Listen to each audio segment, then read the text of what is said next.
Champions ലീഗിൻ്റെ pre quarter വന്നപ്പോൾ എല്ലാവരും ഉറ്റുനോക്കിയ ഒരു ഗെയിമായിരുന്നു ഇത്.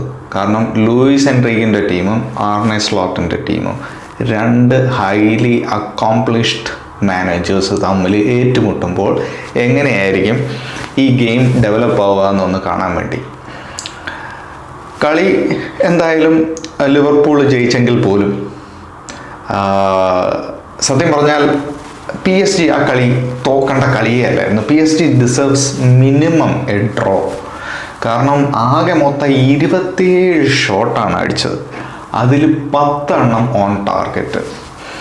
സാലയൊക്കെ വെറും ഇൻഎഫിഷ്യൻ്റ് ആയിരുന്നു. അതിൽ you have to give credit to PSG players. കാരണം സാലേനെ ഐസൊലേറ്റ് ചെയ്യുകയായിരുന്നു. I wouldn't say Salah had a bad game.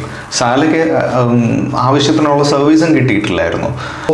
First ഹാഫിൽ ഇഷ്ടം പോലെ ചാൻസസ് ആണ് PSG ക്രിയേറ്റ് ചെയ്തത്.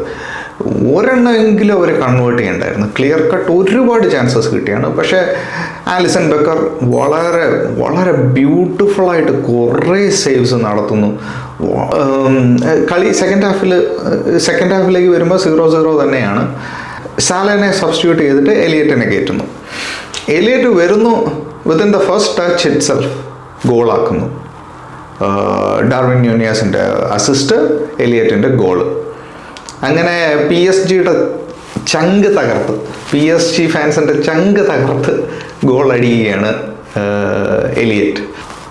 ഈ ഗെയിമിനെ പറ്റി പറയുമ്പം സ്റ്റേഡിയത്തിൻ്റെ അറ്റ്മോസ്ഫിയറും പറയണം. TV കാണുമ്പോൾ പോലും നമുക്ക് അനുഭവപ്പെടും ആ ഫാൻസിൻ്റെ ആ ഒരു പാഷൻ. ആ ഗെയിം സ്റ്റാർട്ട് ചെയ്തപ്പോൾ തൊട്ട് എൻഡ് വരേക്കും PSG ഫാൻസ് സിംഗിങ്, ചിയറിങ് എല്ലാം കംപ്ലീറ്റ് സപ്പോർട്ടായിരുന്നു.